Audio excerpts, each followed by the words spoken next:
I believe that Tuesday's election is the most significant, important election in the history of Camden County, and it is coming. And so on today's show, we're going to show you real quick. We're going to look at the precinct, the polling locations. You got to know what precinct you're in and where you'll go to vote. So we put those on screen right there. And Chris, you and I were talking. I will be at Sunrise Beach, 2 Kent Memorial Lutheran Church to vote. I'm a proud card-carrying Camden County registered voter. Yep. And I'm ready. I'm not going to tell you who I'm going to vote for, though, but I bet a lot of you out there could probably guess. Yeah, absolutely. Yeah, and we know our polling place, same place that we usually vote. I think there was one time it was at a different place, but yeah, so look that up. Where did you find that so that people can find that? This is on the Camden County website.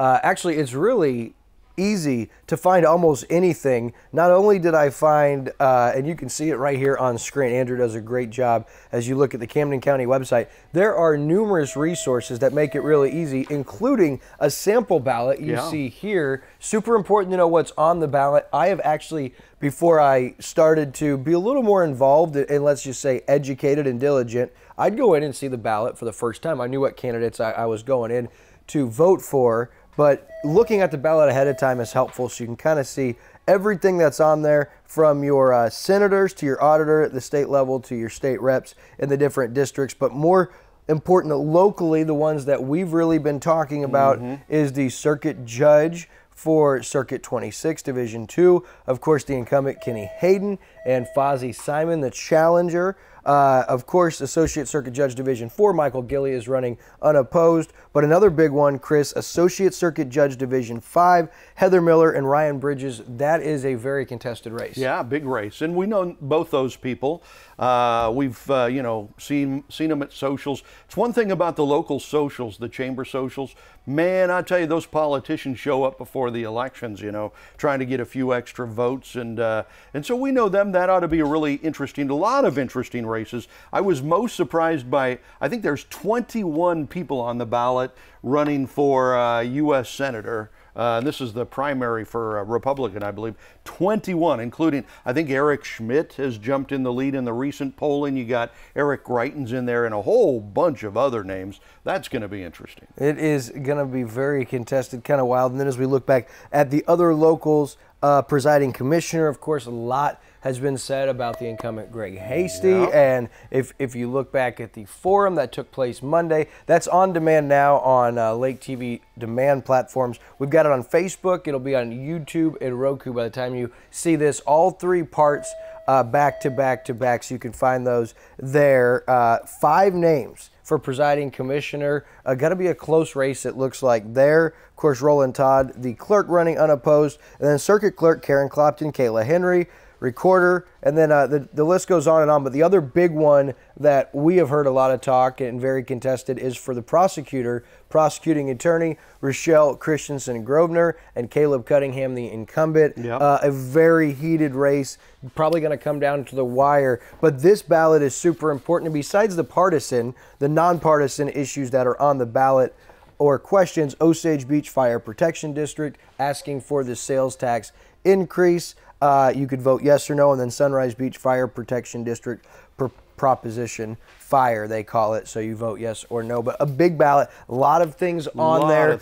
And as I said, you could go back and watch that forum and hear from a lot of those candidates. And some of these candidates got some noteworthy endorsements as we got closer to this Tuesday's election right around the corner. One of which was the Lake of the Ozarks Fraternal Order of Police endorsed Rochelle Grosvenor Christensen for prosecutor, which is a big endorsement. Kind of ironic, though, because her challenger, the incumbent, she's really the challenger. He's kind of run his campaign on local law enforcement support and backing the blue, so would have went hand in hand if he had got that endorsement, well, but he was even caught on tape saying, you know, everybody in law enforcement loves me. They should build a statue to me and everything. And now local law enforcement comes out against his opponent, which is pretty fascinating. That's been and that could have had a lot to do with that endorsement, not to take anything away from Judge Grosvenor Christensen, but that could have had something to do, because I do know there was a lot of the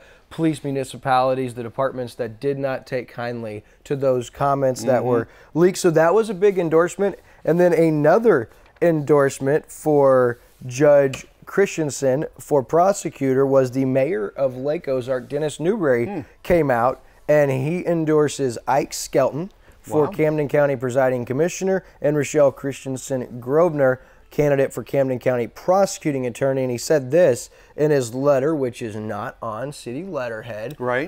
He got in trouble for that the last time around. Mayor Newberry definitely super diligent, not going to make that mistake again. Dear citizen, on August 2nd, Camden County residents have an opportunity to make a tremendous advancement with leadership.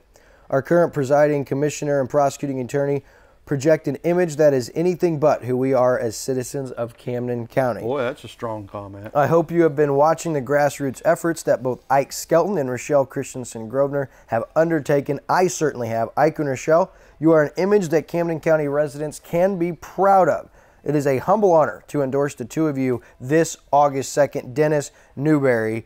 And again, this endorsement is on behalf of Dennis Newberry and is not an official act of the city of Lake Ozark. But that is a strong endorsement and some strong words. So he specifically endorses two, Rochelle Grover Christensen and Ike Skelton, right? Those two. And Ike is running, there's like 5 in there, but it's mainly him and the incumbent Greg Hasty, right? And Chris Franken and Lydia Porter have some support and are going to get a lot of votes. Chris Franken, the former presiding commissioner in Camden County. So, I mean, it's close. But yes, he comes out and he endorses Ike Skelton, who has really made some headways. Tell you what, he's been working hard. And it is going to be interesting. I know who I'm voting for, and I will be eager come Tuesday to see who gets elected in all of these close races. Well, and you know how important this race is because you've seen some of these people's signs up on the side of the road for 6 or 8 months getting ready for this election. That's how important it is for some of these people to win. It'll be interesting to see how that all turns out, if all of that pre-planning, pre-thinking will help some of those candidates or not.